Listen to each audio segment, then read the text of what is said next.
Meghan McKeown, welcome to the Sport Profile. Thank you. I'm so excited to finally be doing this with you. I As know.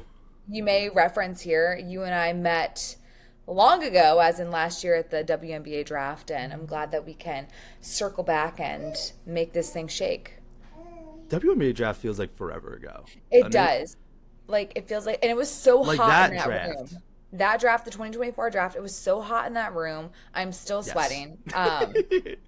But it was, yeah, it was a wild night. And just to think about how far these rookies back then have come now and in year two and how much has changed is crazy. I I've always like mentally confused it with the 2023 draft. I just feel like it was like that long ago, but it really Hmm. was only like last April or like Right. April 2024.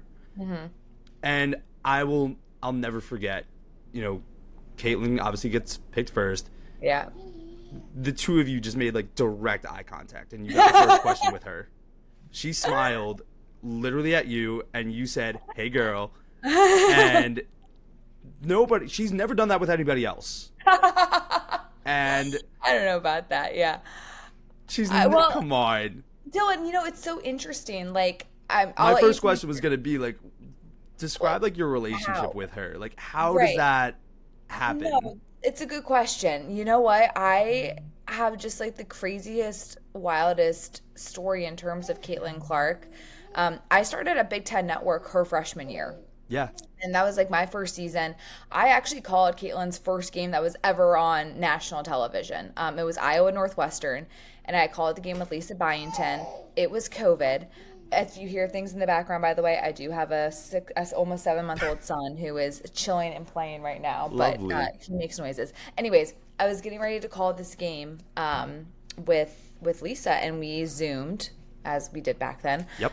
with Caitlin, and Lisa Bluter had talked on and on about how much better Caitlin Clark was, and they realized when she came in.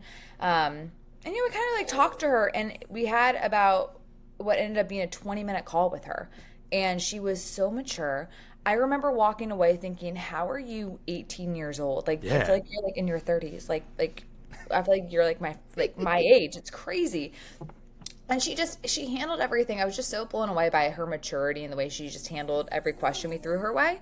Yeah. And then like what turned into her first game that actually ended up being her career low in points. It was the only time in her college career that she was held to single digits. And Northwestern won that Oh my game god. it was crazy.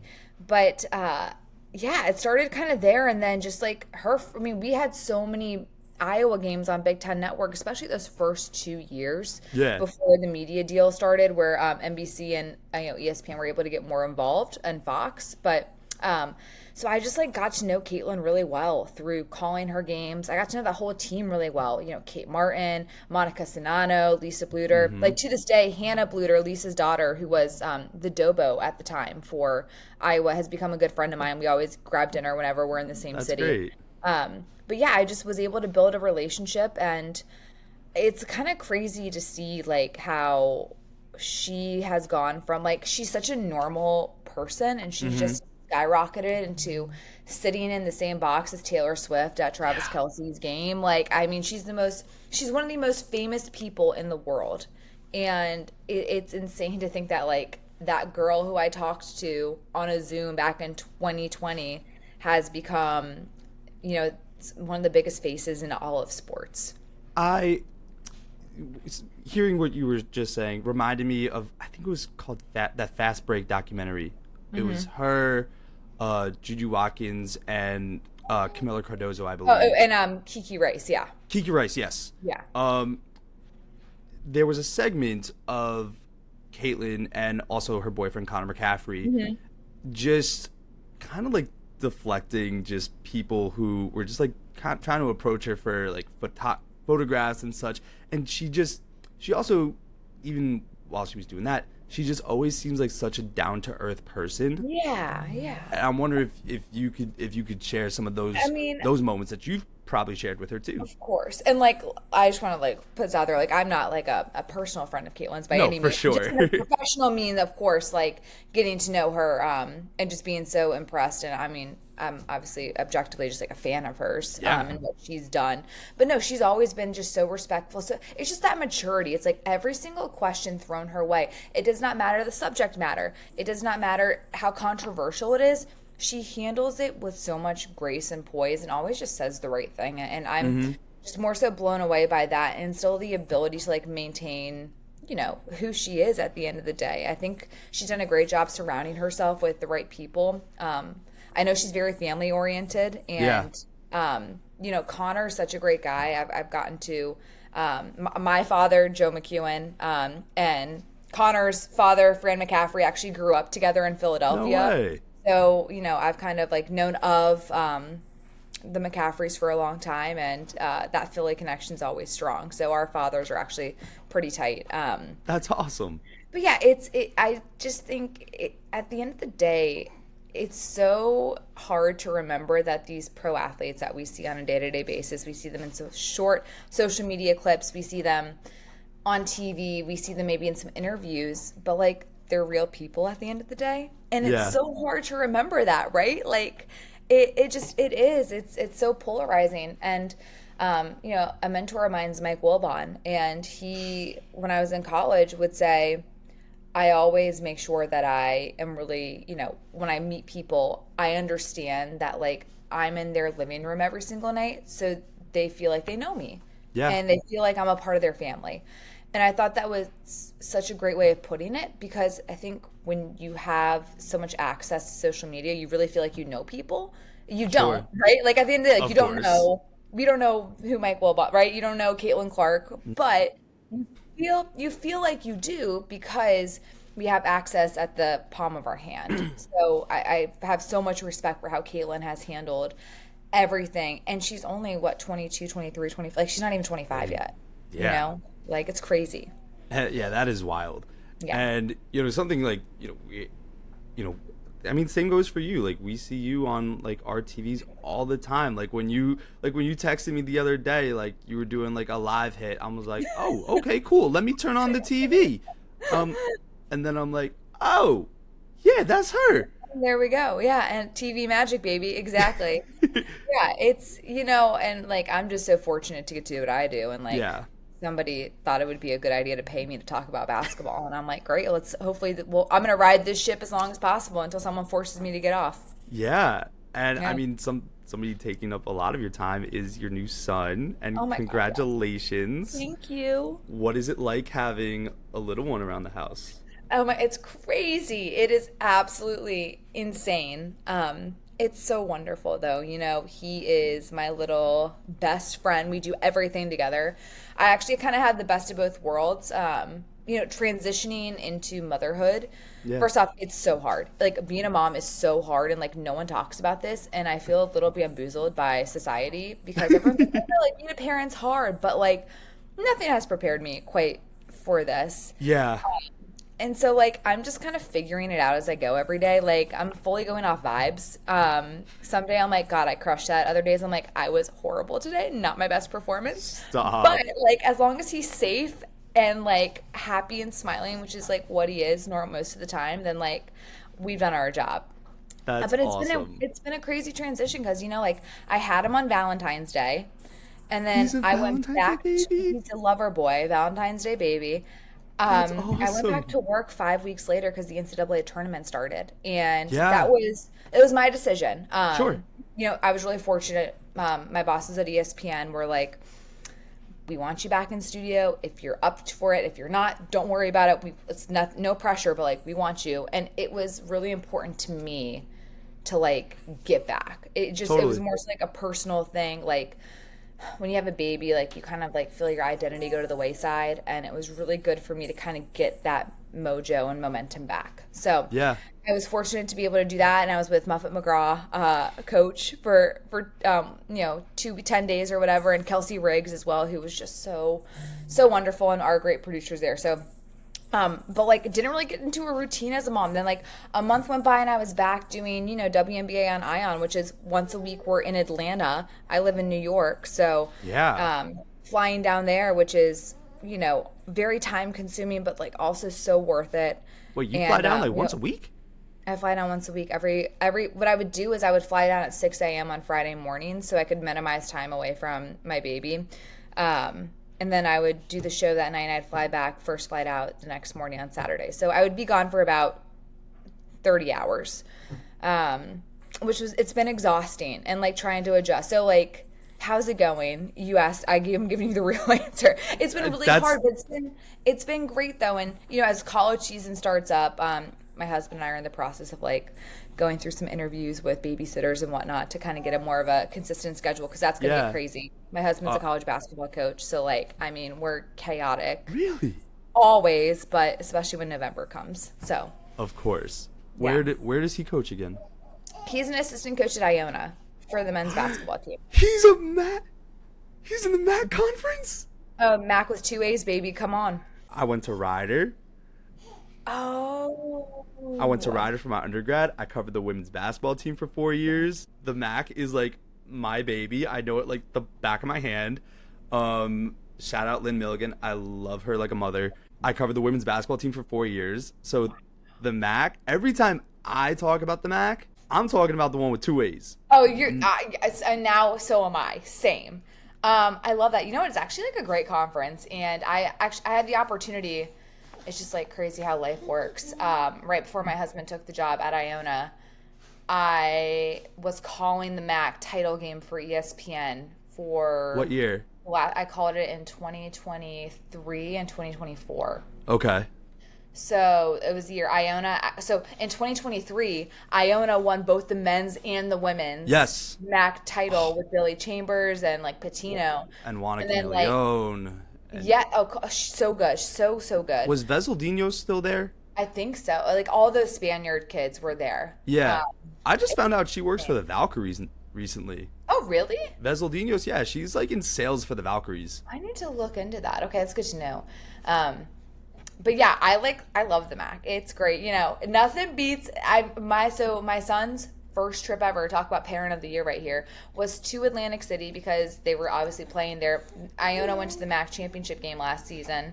And so I drove down with him like the morning of. My in-laws flew in, picked them up. And so my baby's first trip was to a casino in Atlantic City.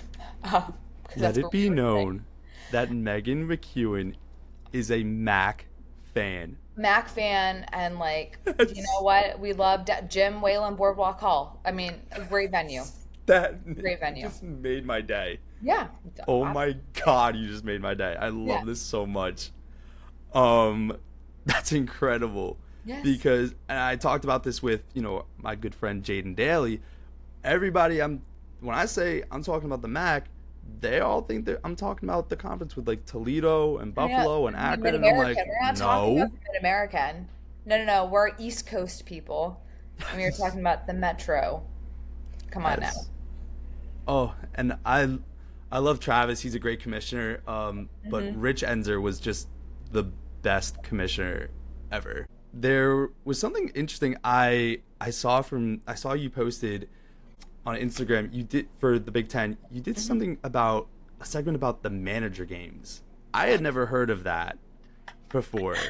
And it actually like ended up, I'm not big on social media, like in terms of, but like our social media people at Big Ten Network are the best, and they were telling me that video did very well, and they were very happy with the numbers on it. So it seemed a while ago too. It was like a couple years ago. Yeah. But there is this lore, if you will, in college basketball. Both the men's and the women's sides have this, but the managers, the night before a game, will play each other. So like say you're going to Northwestern's going to Illinois, the managers will play the night before the actual game. Yeah. And it gets really competitive, and it's not necessarily just the managers, like sometimes the video coordinators and the GAs will play. So like back when my husband was a GA at Northwestern, he actually scored 100 points. And my husband played college basketball at NC State, and then he played at Charleston Southern. So like Wait, he's a stud. So he doesn't pass the ball often, Dylan. I don't know if yeah, we should be no. like, wow, you dropped 100 or wow, you ball hog. So like those are the Both? questions that we need to be asking really. But yes, both, definitely both. But yeah, like it's a big I just have thing. like a And sense of like bewilderment, yeah, like from no, saying that. he's a whole if you want to interview someone real interesting, Patrick Wallace is your guy.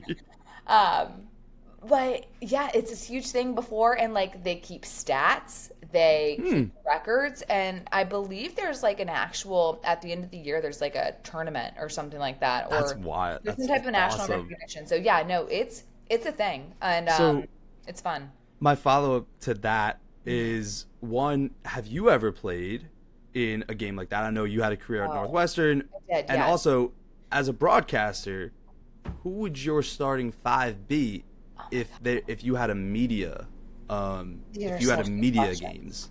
These are such good questions. Okay, well, first off, in I have not played in a manager game. I played right, so I graduated college in 2014, graduated Hmm. from Northwestern. I played pickup pretty consistently, like noon ball with friends in the real world, like till Sure. about 2016. Then I retired.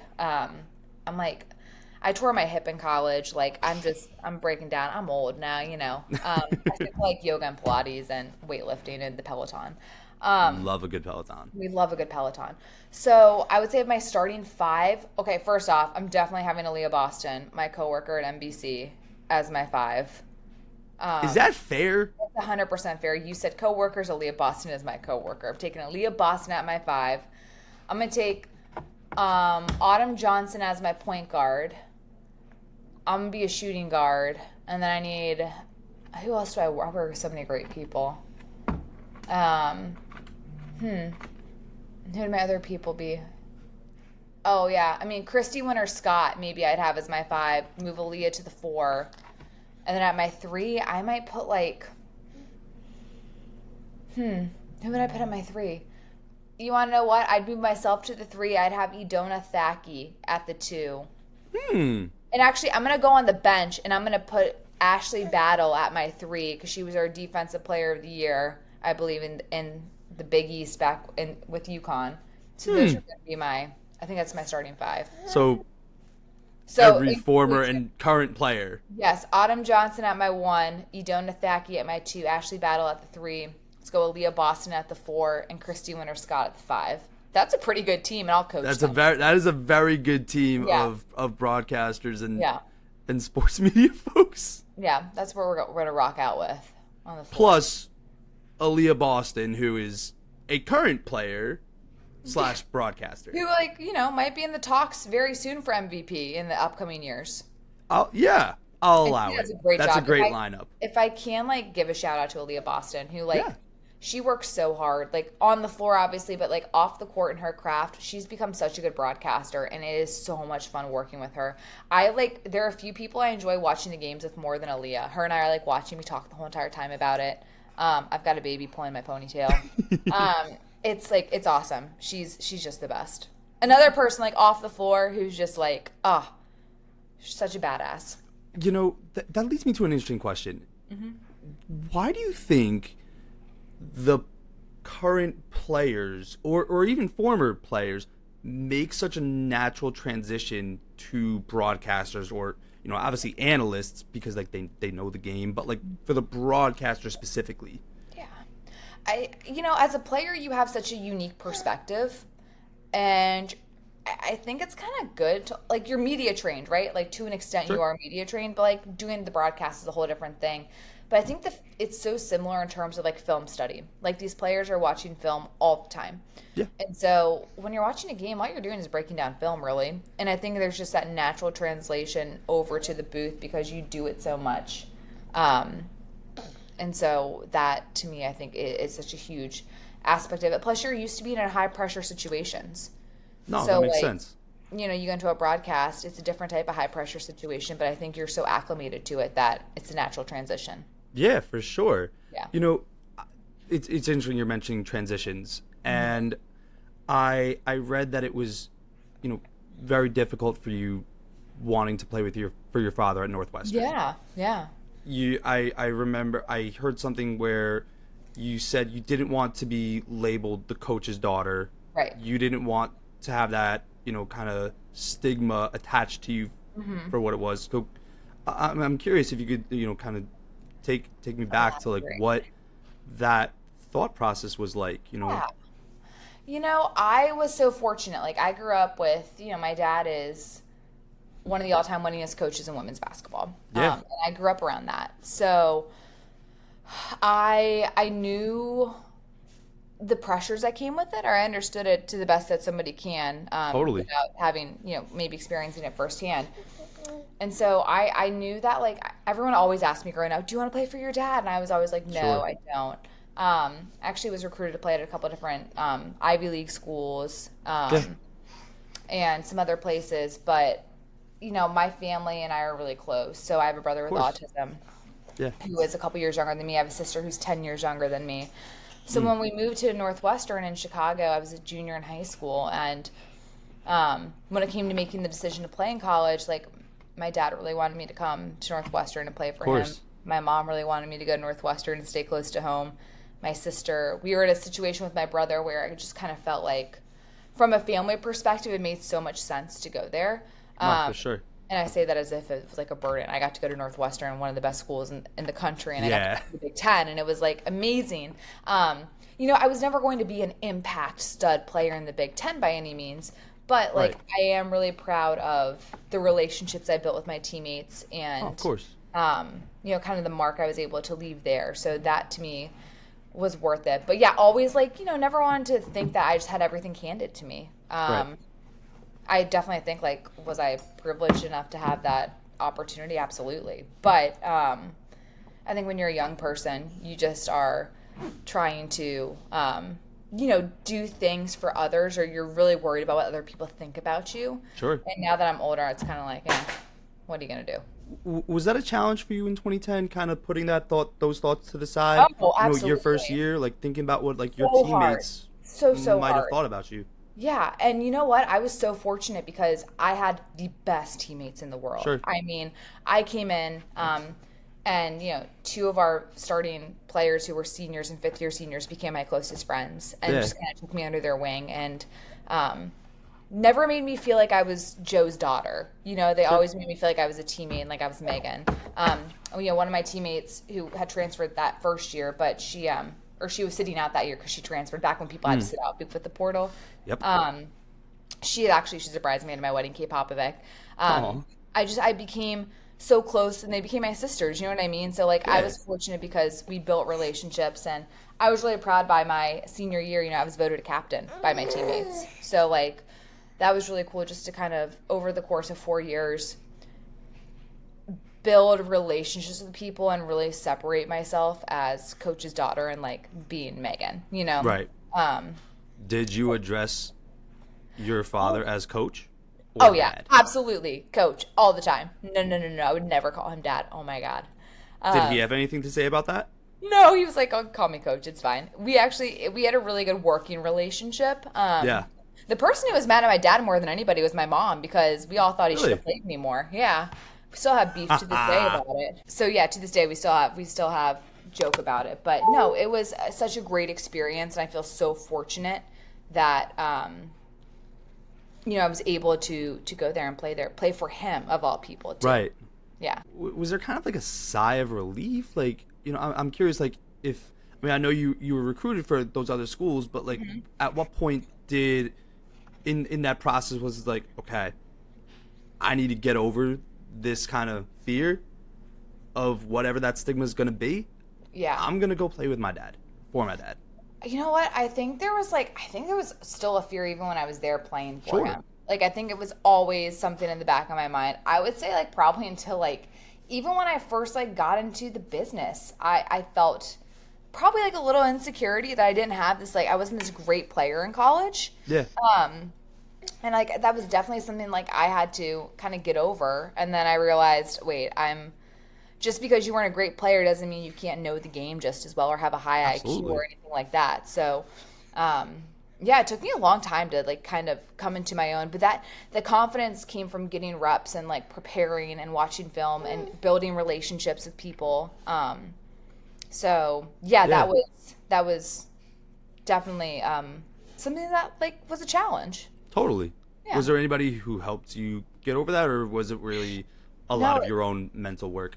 it was a lot of my own mental work, but also like I work with a broadcast coach, Jill Montgomery, Of course. who was really good at helping me.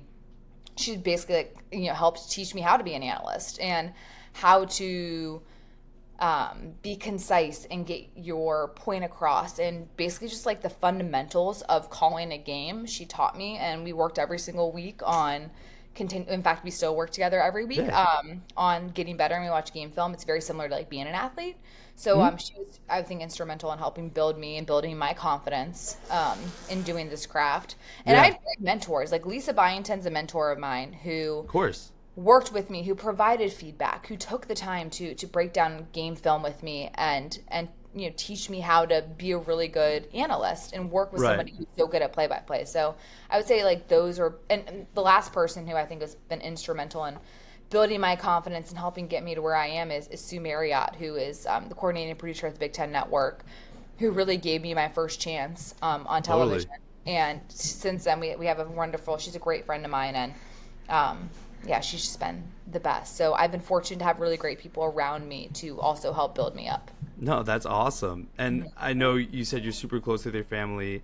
And how has your brother and sister helped, build you up over the Oh, years? I mean, my sister is my best friend. We're 10.5 years apart. And she's just like such a joy. One, she just keeps me up to date with all that Gen Z is saying is cool and not cool. She keeps me very hip and happening. I don't think people are saying hip and happening, but she keeps me in it. She's just the best. And my brother is doing well. He is 31 and Wow. in a really good situation. Yep, out in Ohio. So thankful that he has the best possible care around him. Yeah. My parents have done a great job in setting him up for that. And then, like, I'm really close with my mom. Like, you talk about people who build you up. Like, my mom texts me and watch every single broadcast game. Always tells me how great I am, even when it's like horrible. My mom will be like, "Nope, it was fantastic. It was the best thing I've ever seen." But you know what? Like, I relate I'm to very that. realistic about my performances, but like, you kind of need that. Like, I need my mom to tell me that I'm great. Like, it Yeah. really helps me, if that makes sense. No, for sure. Um, you know, I know you mentioned he's on the spectrum, and you've been a very big advocate over the years for like the autism community, and I'm Mhm. curious if you can, just elaborate about like why it is so important to you. Yeah, you know what? Obviously a young age, my brother got diagnosed with autism when he was 18 months old. So that would have been in 1996. So Hmm. this was before autism. There was really not a lot of information about it. Sure. And my brother's high functioning, but he is, has unfortunately, some pretty severe behavioral Totally. things that he has to deal with. So, growing up from a young age and kind of seeing like kids not be the nicest to people, because not the nicest to him because he was different, and I have always felt so protective of my brother, and having Yeah. to like stand up to bullies, if you will, when you're really young, Yeah. is something that I had to do. And I just think it's really important that like people realize these are brilliant, brilliant people, Of course. like, I'm so fortunate to have such a smart brother. Like, he's a great artist. He knows every single Minnesota Wild stat that there is. Like, Amazing. he's so brilliant, and these are brilliant minded individuals, and they're also people, right? And they Hmm. want to be included, and they want to be treated like normal people. And Yeah. so to me, I think it's really important to just be a little kinder. When you're at the grocery store, and you're checking out, I know a lot of special needs people work at the grocery store. Say hi. Totally. They just want to interact with Yeah. you. Put your grocery cart back. A lot of times, special needs kids are the ones who are going out to get the grocery carts and collect them. My brother did that when he worked at a grocery store, Yeah. and just simple things. Just be a nice person, and I think it would go a long way, especially with that community. Yeah, for sure. I know, from reading like you guys moved from DC to Yeah, Chicago. you've done Um, your research. I'm really impressed, Dylan. Thank you. Obviously, for somebody who's on the spectrum, myself, transition's tough, but even for you at 16, like you've already pretty established. Like, Yeah. what type of transition is that like for you? Oh my God, it was so hard. Are you kidding me? When I was 16, and having to go to a new high school, I was a mess. I was like, this is the end of the world. Yeah. Um, Because you're you what, a I was sophomore at going to be a 16? junior in high Junior? school. And I mean, I had my best friends. I had just, I was the star of our basketball, like all the things like Yeah. that. When you're a sophomore in high school, that was so, so cool. And then I moved to Loyola Academy in the Chicago area. I had no friends. I ate Right. lunch in the hallway for the first week of school. Um, just like really, but it was also like the best thing to ever happen to me because it forced me to learn how to make friends.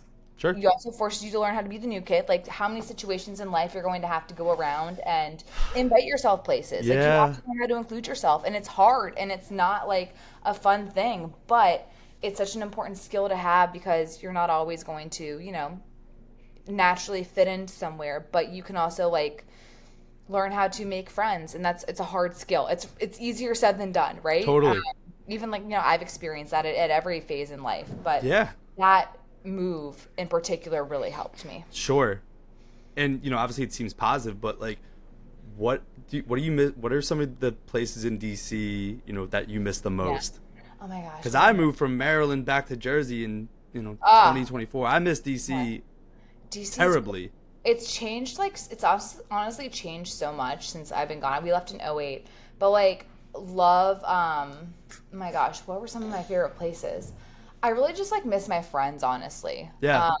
Two of my best friends actually like who were in my wedding as well still live there. Nice. One lives in Georgetown. I miss like going to Georgetown, like walking around. I never got to go to Georgetown when I Oh, was there. Georgetown's so great. When I was little, my dad would take me to work with him at GW, and we would walk Yeah. to Johnny Rockets all the time, which is like a total chain, but like it's a hamburger. Where? Johnny Rockets. Oh yeah, I went to that. Yeah. I go to Johnny Rockets on the boardwalk in Yeah, AC for the exactly. No, it's tournament. like a total. It's a chain, but like Yeah. some of my best memories. My dad and I would always walk to Johnny Rockets. It was so much fun. So Clyde's in Ruston, very good. One of our favorite restaurants that we would go to.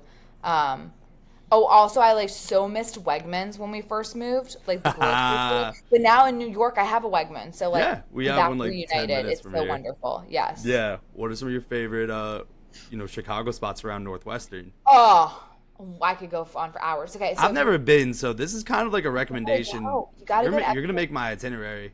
if you're coming into Evanston, Bat 17 is like the tried and true rather. Bat 17. Bat 17, great Okay. like sandwiches, burgers, bar food, but like elite sandwiches. That's Yeah. what I'm looking for. If you're like looking for my favorite like sandwich place is on Central Street. It's called Foodstuffs, and you can like get like a sandwich, salads, like best, great, high quality, Yeah. wonderful things. If you're going to Chicago, oh my gosh, where do we even begin? Summer House, Santa Monica, great like lunch/dinner, great cookies there. Love a good cookie. Gibson's Italia, so good. It's on the river, beautiful views. Where else do we love to? I mean, Gibson's. If you like, I mean, it's like a very famous steakhouse in Chicago, but it's like so delicious and so worth it. Yeah, like those I would say like would be probably like my top three. RPM, any of the RPMs, like RPM Seafood, RPM Italian. Yeah, no, you Now, gotta are like you in this? Are you in New York City or upstate? I'm in Westchester. Oh, okay, yeah. I Yeah. have family in Westchester. I There was we gonna go. give you some like. I was like, all right, I gotta return with something. I Yeah, can't what give do you any got for me? Westchester Rex, but like if you're I in do have Manhattan. Yeah, what are your go-tos for Westchester? Oh, for Westchester, absolutely nothing. I know None, okay. nothing. I was gonna say if you lived in Manhattan, I can I've give you like got- a lot in Manhattan. Yeah, what's like your Manhattan go-to? Carragher's in the financial district. It's an Irish pub. They have a lot of soccer memorabilia hanging around. It's really Fun. nice. Is it really, like bumping at like 9 a.m. because that's when like the matches are going on over? It could be. I've never been there Yeah. that early. Okay. It's just a good place, and what else? I'll send you this after. It's something in the East Village where I really want to try it. I saw a video about it. It's like a double stack pizza. Oh, wow. Yeah, it's like a pepperoni pizza on the inside. You Mm-hmm. lift the slice up, and it's buffalo chicken underneath. Oh, I mean, like buffalo chicken. It's over. Say less. I'm there. I'm telling my friends, I'm like, yeah, we're getting this now. That's really all I have about Manhattan. Okay. But I do have one last question for you, Yes. which is something I ask everybody. Meghan McKeown, just professionalism aside, Okay. what do you like most or admire about yourself? Oh my gosh, that's such a nice question. Oh my God, what do I admire most about myself? I do admire that I always find a way to make something work out. So like if, for example, last week kind of a chaotic week in terms of like having my son, and my husband had to be out of town recruiting, and so like Yeah. I had to go to Indianapolis and interview Stephanie White, and it was like a last minute thing we found out the day before, so just like trying to make things work. Then the next day I had to go to Atlanta and I had to bring my son with me, so just like always finding like a way to kind of make something work. I take a lot of pride in that, because you know what, as much as we wish for everything to be easy and just work the way itself out, like Yeah. it doesn't always work out that way. So I do think my problem solving is something that's very admirable. And I do feel like I'm really nice to people, like not in a disingenuous way. Like I do genuinely like, I like to give Yeah. everybody a chance because I think that that's how I want to be treated. Yeah, of Um, course. and so I do really enjoy getting to know people. I think people are like fascinating in general. Me too. And so, yeah, I would say I give you two things. I like myself. Sorry. Listen, that's why I asked. Well, I'm super, super excited to see, everything you have going on for the rest of the W season, the college season, and, just continuing to see you thrive in everything you're doing. So Dylan, thank you so much for good. coming on. Thank you. Thank you for having me. And I'm so excited that, the sport profile is doing so well. And Thank I'm you. excited to see how it continues to grow. You are doing fantastic work.